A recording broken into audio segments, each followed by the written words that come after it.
Gumulantang sa buong sansinukob ang pinaka-eskandalosong revelasyon na yayanig sa bawat hibla ng ating kasaysayan at tila isang tsunami na tatangay sa mga pundasyon ng Malacanang ngayong gabi.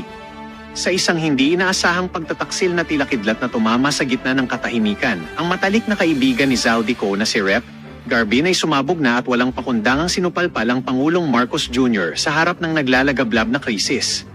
Ayon sa ating mga espiyang nakatago sa bawat madilim na kanto, huling-huli sa kamera ang panginginig ng mga security detail habang ang mga dokumentong selyado ng asero ay naglalantad sa isang katotohanang magpapabagsak sa trono ng kasalukuyang administrasyon sa harap ng nagbabagang himagsikan ng katotohanan. Hindi makapaniwala ang buong mundo sa nakakangilong eksenang ito kung saan ang isang secret agreement na pilit ibinaon sa ilalim ng lupa ay bulgar na sa harap ng sambayanan matapos ang matapang na pagbubunyag ni Garbin. Ayon sa mga saksing nasa loob mismo ng mga selyadong pasilyo, tila tumigil ang pag-ikot ng mundo nang lumabas ang mga ebidensyang nag-uugnay sa administrasyon sa mga lihim na kasunduang balot ng ginto at bakal na ngayon ay nag-aapoy na sa bawat sulok ng internet. Ang bawat pasilyo ng kapangyarihan ay nababalot ngayon ng matinding kaba habang ang mga pader ng palasyo ay tila naglalaway sa takot dahil salamat na hindi na kailanman mabubura ng anumang yaman habang ang katotohanan ay kumakawala na sa tanikala. Ito na nga ba ang huling kabanata ng isang matikas na paghari o ito ay simula lamang ng isang madugong labanan sa katarungan kung saan wala nang sino mang itatangi sa lupit ng tadhana at ng batas na walang kinikilalang posisyon?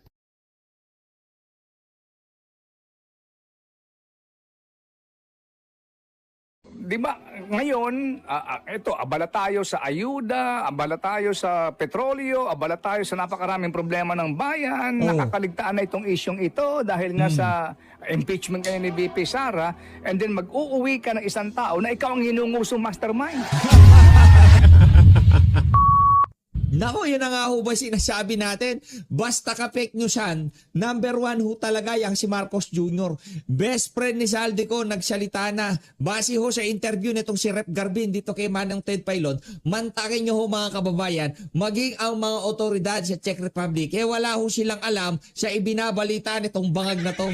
Kaya ang suspetsa ho ngayon ng ating mga kababayan sa social media, malamang sa malamang, nakasinghot lang yung mama na yan noong weekend. Wala ho siyang alam na i-chismis o wala ho siyang alam na ipakalat na fake news. Kaya yung pagkakahuli ni Zaldico na yan sa Czech Republic di umano, ang kanyang ibinida sa sambayan ng Pilipino. Pag-usapan ho natin ng pinaka-latest na report ng pinakasikat na news anchor sa Pilipinas na si Marcos Jr. At ang interview ng best friend ni Zaldico dito kay Manong Ted Pailon. Pero bago ang lahat ng yan, isang like at isang subscribe, masaya na ho tayo dyan at sa mga gusto sumali sa ating community, yung join button nandyan lang ho sa baba. Unahin na ho muna natin itong mga kabalbalan itong si Marcos Jr. Yun. Magandang araw po sa inyong lahat. At magbibigay na ako sa inyo ng pahayag tungkol sa... Pambira talaga. Oo, wala ka nang alam gawin sa Pilipinas. Pati ang kay Zaldico na yan, ang dami nating problema. Noong hinihintay ka na sambahin ng Pilipino na talakayin mo yung issue ng mga maanumalyang flood control na yan, kung ano-anong pinag-aatupag mo. Ngayon, nasa problema tayo ng napakalaking krisis sa mga presyo ng produktong petrolyo, ngayon mo binibida si Zaldico. Palakpakan! Di ba?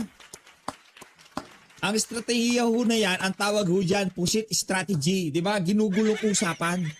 Ang issue ho natin ngayon, issue ng mahal na presyo ng mga produktong petrolyo. Naglilipa ang presyo ng mga pangunahing bilihin.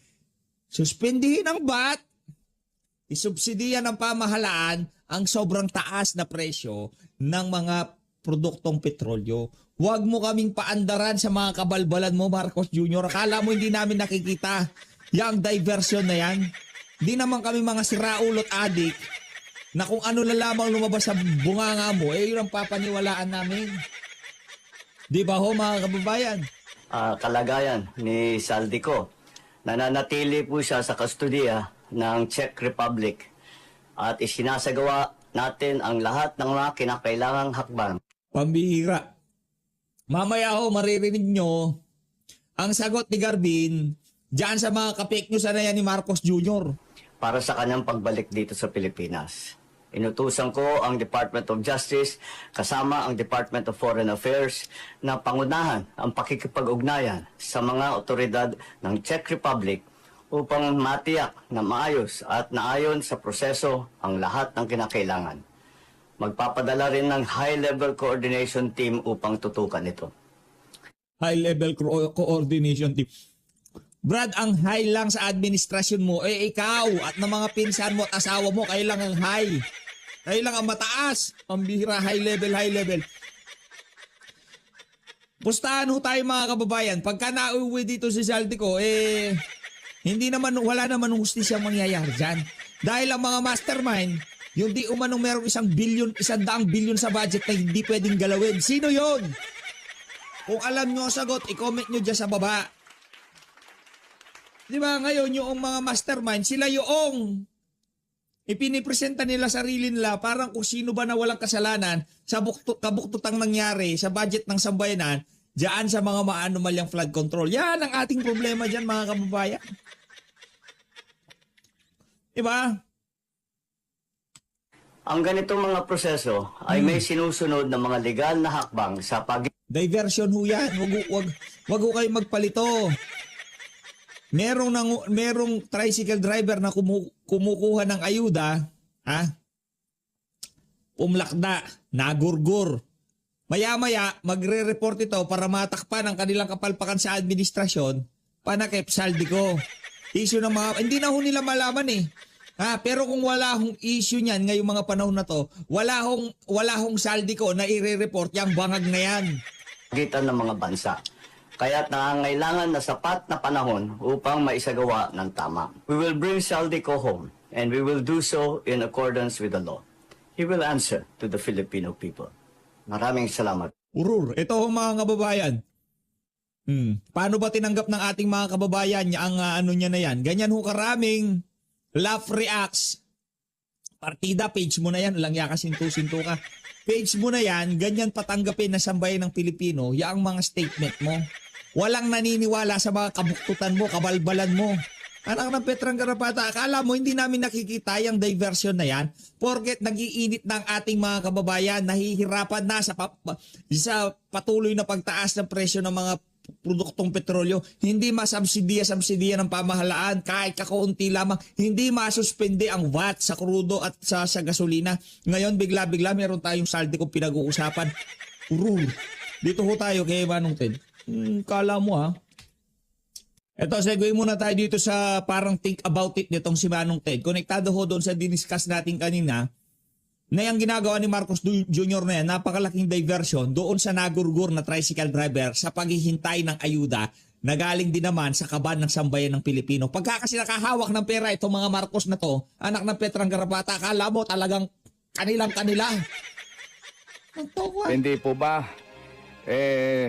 Namatay yung pong rider. Sabi nga daw po, baka meron ng medical condition. Kahit na po siguro sino pa, at wala ka medical condition, baka himatayin ka sa sobrang init. Pero ang atin lang po dito, namatay po yung rider. At wala pong may gusto sa pangyayaring ito. Kaya nga itong grupo ho ng ka-rider, humihingi po ng reforma. Ang atin lang, namatay po yung rider. Tama po na tulungan sila ng gobyerno. Partikular po DSWD. Yung ibalita ninyo, natutulong kayo doon sa yung sa mga bayarin sa ospital kung saan siya isinugod. Yung pagpapalibing o even yung scholarship po ng kanyang anak ay mainam po naman yon. Pero mga kapatid, meron pa kayong courtesy of DSWD na picture ni Rex Gatchalian. Ano ho bang ibig niyo sabihin po dito? Ano yun? I mean, sorry po, parang nag-iiwan ito ng hindi magandang panlasa eh. Hindi po ba? Mawalang galang lang po. Namatay yung rider, wala may gusto nito. Tinangka ng kapwa rider sa gipin, hango din po sa video, isinugod sa ospital. Nakakalungkot na balita, trahedya. Ba't ba namatay ito? Doon sa pila nga. O sige. Pero yung bang maglalabas ka pa, courtesy of DSWD, ng mga picture ng secretary, bilang patunay na tinutulungan yung pamilya, ano yun? With all due respect, siguro sa advisor niya o sino man po, pag-usapan nyo. May mga pagkakataon na hindi na kinakailangan yung mga ganon kasi nga nagbibigay ng kulay eh. With all due respect, parang yung babae na lumalabas doon sa kanal, hindi ba? Ganon na naman po ang atake ninyo dito eh. Please, hindi ba? Magpabida kayo sa gantong mga ayuda, ayus-ayusin ninyo ang estilo at pamamaraan. Wala rin kasi silang kandidato ng pagka-senator sa 2028. Wala namang line up dyan. Kung ako, pumupustura, hindi ho natin ano yan. Hindi ho tayo aalyansa sa mga kawatan na yan. Hindi ho tayo sasali sa lineup nila. Kaya yung mga nasa pwesto na, kagaya nitong si Rex Gatchalian, hanggat maaari, i-squeeze natin lahat ng pwedeng i-squeeze sa mga pwesto natin para makapagpakilala at para makita na sa bayan ng Pilipino na potential candidate ng pagkasenador sa 2028. Anak ng Petrang Garapata. Loko-loko. Maraan. With all due respect. Dito tayo sa totoo. True. Matapos po ang birahe? Birahe? May susunod pa bang birahe? Tama no? Kailangan may magsabi talaga eh. Sorry po. Oo, Meron na na ba? sa lahat ng pagkakataon Let's speak kinakailangan truth to magpabida. power. True. Opo. Yeah. Sabihin natin ang derechahan ito na matauhan po naman sila, no? Alright? Piliin po natin ang mga pagkakataon kung kailan po tayo e-epal, please. Yan. Okay? Rex! Sige. Dinig mo yan? No chill O sige, ito na, handang-handa na.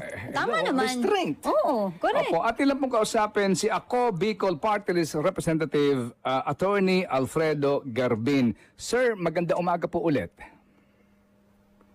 Isabihin nun, Congressman Representative Garbin, yung party list nyo, pagka naririnig ko yun, nagpapantig ang tenga ko, yung ako Bicol na yan. Ginamit yung ako Bicol na yan para panggiwa din kay VP Sara nung nagdang ako Bicol, ting, gumagano yung tenga ko dyan eh. Gigigil tayo pagka ako Bicol, ting, gumagano yung tenga natin eh. Ano ibig sabihin nun yan mga kababayan? Fake news na naman itong si Marcos Jr. Ministry of Justice? Walang alam na mayroong nahuling Zaldico? Palakpakan! Thank you very much. Kinatawan po ng Ako Bicol Party List, Representative Alfredo Garbin.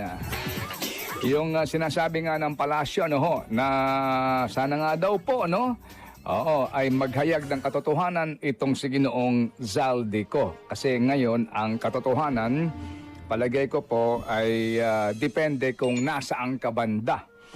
Kapag ba tunghayan mo yung mga unang pahayag ni Zaldico on video sa kanyang two parts ito na kanyang statement, kung saan po, kung babalikan natin dito, sinasabi niya, wala akong kinita.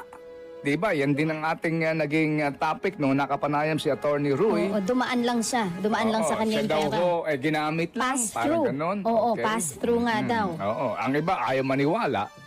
Oo. Di ba? At sinasabi, ikaw nga din yung mastermind dyan. Oo, Sa may mga insertions na yan, may ganun pong aligasyon.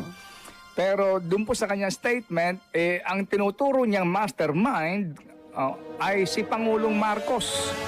Doon sa insertion, kasama yung first cousin na si dating Speaker Martin Romualdez. Sila yun eh. Oo. So, kapag tinanong mo yung nasa kabilang kampo, truth sa kanila yun. Totoo yun. Ang yan sinasabi nung kabilang kampo, yung kalaban o kontra o hindi ho taga-suporta ng administrasyon. Yan. Pero kapag tinanong mo ang administrasyon, Fake news yun. ang sinasabi nila, walang katotohanan yan. Hindi totoo yan. Kasi nga ang Pangulong Marcos ang nagsimula ng lahat ng ito.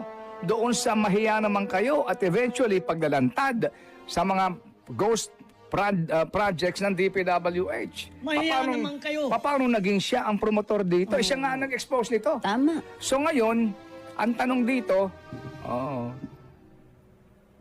ano magiging kwento ni Zaldico kung totoo na siya ay mapapabalik sa Pilipinas? Kasi kung pupuntahan natin again, yung post ni Pangulong Marcos, basahin mo nga baby girl, nandyan sa ating tinatawag na group chat ba ang tawag diyan? Eto na, nakita Para ko lang na. natin, bago Yan, natin yan. tunghayan ito at pagbabalik Ba't parang gumaganda ata itong si DJ Chacha ngayong mga panahon na ito? now, sa laman ng kanyang statement ni Zaldico. Ito nga po'y ipinost ng ating Pangulong Marcos Jr. sa X at Facebook account niya. Sabi niya dito, nahuli na si Zaldico. He is now detained in Prague after crossing into the Czech Republic without proper documentation and is currently in the custody of Czech authorities. We are in close coordination with the Czech government to ensure that all legal processes are followed and to arrange for his return to the Philippines at the soonest possible time. We will keep the public informed as developments unfold. Okay. Sige, kasi nga sabi ko, kung mismong ang Pangulong Marcos po ang maniniguro dito at gagawa ng kaparaanan para maibalik sa Pilipinas, sa amin pa sa mga waray-waray, darayawon ka upay. Ano yun sa Tagalog? Ha? Ano yun sa Tagalog? Kapuri-puri yan kasi, di ba, ngayon, abala tayo sa ayuda, abala tayo sa petrolyo, abala tayo sa napakaraming problema ng bayan, nakakaligtaan na itong isyong ito dahil nga sa impeachment kayo ni VP Sara, and then mag-uuwi ka ng isang tao na ikaw ang hinungusong mastermind. Alapakan daw tayo mga kababayan. Ayos yun. Ayos yung banat na yun. Ito si Pablo. Hindi ba para bagang nakakalimutan na nga yan, sir eh. Sir, medyo tapos ibabalik mo dito at ang ituturo, ikaw. Para kang nagdala ng problema, para kang nag-uwi ng problema. Ang tanong, Manong Ted, ito ang tanong dyan eh. Siya pa kaya ang ituturo pagka inuwi siya dito? Well, kung ako ang tagapagsalita ng Pangulo, ang isasagot ko dyan ay dapat talagang pauuwiin niya ng Pangulo dahil mapatutunayan na sa pag-uwi niya ay walang katotohanan ang mga nasambit niya noon. Marami ko kasing naglalaro ngayon sa utak nitong si Marcos Jr. eh. Kumbaga, bago siya subegway, bago siya umiska po, ika nga dapat planchado na lahat. Yung papalit sa kanya, wala nang makikita. Anong gagawin? Dapat, etong si Zaldico, babalik ta rin niya lahat na sinabi niya. Diba? At isisisi lahat kay Chis Escudero. Kasi, base sa ating nakikita, magiging presidente si Vice President, si VP Sara sa 2028. Wala nang maraming wala nang maraming doon, Q&A doon, wala nang maraming cheche-boreche, sure ball na magiging presidente si VP Sara. Tapos ang usapan. Ngayon, kung magiging presidente si VP Sara, at itong si Zaldico hindi pa naareglo ng administrasyon na to, at kung makakauwi pa lang sa susunod na administrasyon at iunguso pa rin niya itong si Marcos Jr., malaki yung magiging problema nila. Ngayon, habang hawak nila ang kapangyarihan, kung pwede nang ayusin itong isang problema na to para pagkatapos ng administrasyon, hindi na ganun karami ang pwedeng ibato sa nagdaang administrasyon. Sa tingin ho natin mga kababayan, talagang inaareglo na ni Marcos Jr. lahat ng pwedeng areglohin. Sa gayong paraan, pagka umalis na siya sa Malacanang, kahit papaano, konti na lang ang kanyang magiging problema na ibabato sa kanya. Pero kahit anong gawin nitong si Marcos Jr., wala ho silang magagawa dito sa isa na to. Sa ayaw sa gusto nila, merong pananagutan ng Malacanang, merong pananagutan ng pumirma ng budget, merong pananagutan yung mga di umanong tumanggap ng maleta galing sa mga maanumalyang flood control project. Hindi naman pwedeng sabihin na lahat yung mahigit 800 billion pesos napunta lahat yan kay Chis Escudero. Hindi ho kapanipaniwalain mga kababayan. Noon sa kanyang video. Yun nga, mga kapatid, kaya nga yun ang ating po dito. Nasa saan kang banda ng bakod, di ba? Ano ang truth sa'yo? Yeah. Hindi ba? Ano ang katotohanan sa'yo? So ngayon po, after nung kanyang, wala na pong naging dagdag pa ng mga video statement itong si Zaldico. At nagkaroon po ng patot sa dahan yung dalawang kampo. If you recall, tama? So ngayon, eto ho yung bahagi ng kanyang huling video. Just to remind everyone, mga kapatid, eto po, at again, tinatanggi ito ng presidente mismo, tinatanggi ito ng Malacanang mismo, tinatanggi ito ng kampo ni Speaker Martin Romualdez. Mga kapatid, bahagi po ito nung kanyang inilabas na statement. Anong petsa baga mga kapatid?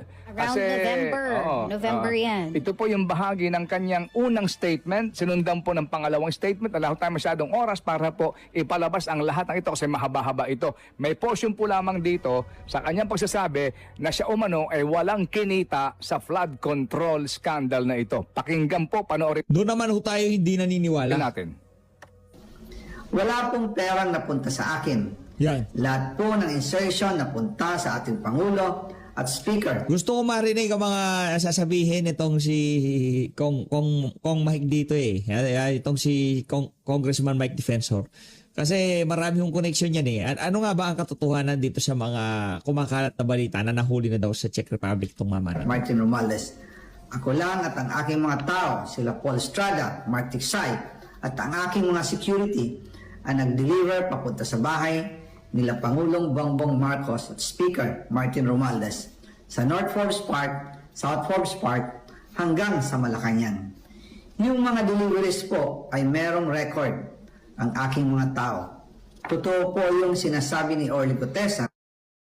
Di ba, ngayon, ito, abala tayo sa ayuda, abala tayo sa petrolyo, abala tayo sa napakaraming problema ng bayan, nakakaligtaan na itong isyong ito dahil nga sa impeachment kayo ni VP Sara, and then mag-uuwi ka ng isang tao na ikaw ang hinungusong mastermind.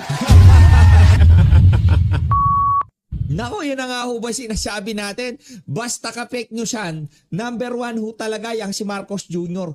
Best friend ni Zaldico, nagsalita na. Base ho sa interview nitong si Rep. Garbin dito kay Manong Ted Filon, mantakin nyo ho mga kababayan, maging ang mga otoridad sa Czech Republic, wala ho silang alam sa ibinabalita nitong bangag na to. Kaya ang suspetsa ho ngayon ng ating mga kababayan sa social media, malamang sa malamang, nakasinghot lang yung mama na yan noong weekend. Wala ho siyang alam na i-chismis o wala ho siyang alam na ipakalat na fake news. Kaya yung pagkakahuli ni Zaldico na yan sa Czech Republic di umano, ang kanyang ibinida sa sambayan ng Pilipino. Pag-usapan ho natin ng pinaka-latest na report ng pinakasikat na news anchor sa Pilipinas na si Marcos Jr. At ang interview ng best friend ni Zaldico dito kay Manong Ted Filon. Pero bago ang lahat ng yan, isang like at isang subscribe, masaya na ho tayo dyan at sa mga gusto sumali sa ating community, yung join button nandyan lang ho sa baba. Unahin na ho muna natin itong mga kabalbalan, itong si Marcos Jr. Yun. Magandang araw po sa inyong lahat. At magbibigay na ako sa inyo ng pahayag tungkol sa... Pambira talaga. Oo, wala ka nang alam gawin sa Pilipinas. Pati ang kay Zaldico na yan, ang dami nating problema. Noong hinihintay ka na sambahin ng Pilipino na talakayin mo yung issue ng mga maanumalyang flood control na yan, kung ano-anong pinag-aatupag mo. Ngayon, nasa problema tayo ng napakalaking krisis sa mga presyo ng produktong petrolyo, ngayon mo binibida si Zaldico. Palakpakan! Di ba? Ang estratehiya ho na yan, ang tawag ho dyan, push-it strategy. Di ba? Ginugulong usapan. Ang issue ho natin ngayon, issue ng mahal na presyo ng mga produktong petrolyo. Nagliliparang presyo ng mga pangunahing bilihin. Suspendihin ang VAT, isubsidiyan ng pamahalaan ang sobrang taas na presyo ng mga produktong petrolyo. Huwag mo kaming paandaran sa mga kabalbalan mo, Marcos Jr. Akala mo hindi namin nakikita yung diversion na yan. Hindi naman kami mga siraulot adik na kung ano na lamang lumabas sa bunganga mo, yun ang papaniwalaan namin. Di ba ho mga kababayan? kalagayan ni Zaldico. Nananatili po siya sa kustodiya ng Czech Republic at isinasagawa natin ang lahat ng mga kinakailangang hakbang. Pambihira. Mamaya ho, maririnig nyo ang sagot ni Garbin diyan sa mga ka-fake news na yan ni Marcos Jr. Para sa kanyang pagbalik dito sa Pilipinas. Inutusan ko ang Department of Justice kasama ang Department of Foreign Affairs na pangunahan ang pakikipag-ugnayan sa mga otoridad ng Czech Republic upang matiyak na maayos at naayon sa proseso ang lahat ng kinakailangan. Magpapadala rin ng high-level coordination team upang tutukan ito. High-level coordination team. Brad, ang high lang sa administrasyon mo, ikaw at ng mga pinsan mo at asawa mo, kayo lang ang high. Kayo lang ang mataas. Pambihira, high level. Pustahan ho tayo mga kababayan. Pagka nauwi dito si Zaldico, wala naman hustisya mangyayari dyan. Dahil ang mga mastermind, yung di umanong merong 1 billion sa budget na hindi pwedeng galawin. Sino yon? Kung alam nyo ang sagot, i-comment nyo dyan sa baba. Di ba ngayon yung mga mastermind, sila yung ipinipresenta nila sarili nila parang kung sino ba na walang kasalanan sa kabuktutang nangyari sa budget ng sambayanan diyan sa mga maanumalyang flood control. Yan ang ating problema diyan mga kababayan. Diba? Ang ganitong mga proseso ay may sinusunod na mga legal na hakbang sa Diversion ho yan. Wag ho kayo magpalito. Merong tricycle driver na kumukuha ng ayuda, umlakda, nagurgur. Maya-maya, magre-report ito para matakpan ang kanilang kapalpakan sa administrasyon, panakip Saldico. Issue ng mga, hindi na ho nila malaman eh. Pero kung wala hong issue niyan ngayong mga panahon na to, wala hong Saldico na i-report yung bangag na yan. Gitan ng mga bansa. Kaya't nangangailangan na sapat na panahon upang maisagawa ng tama. We will bring Saldico home and we will do so in accordance with the law. He will answer to the Filipino people. Maraming salamat. Urur, ito ho mga kababayan. Paano ba tinanggap ng ating mga kababayan ang ano niya na yan? Ganyan ho karaming laugh reacts. Partida, page mo na yan. Walang yaka, sinto-sinto ka. Page mo na yan, ganyan patanggapin na sambayan ng Pilipino, yaang mga statement mo. Walang naniniwala sa mga kabuktutan mo, kabalbalan mo. Anak ng Petrang Garapata, akala mo hindi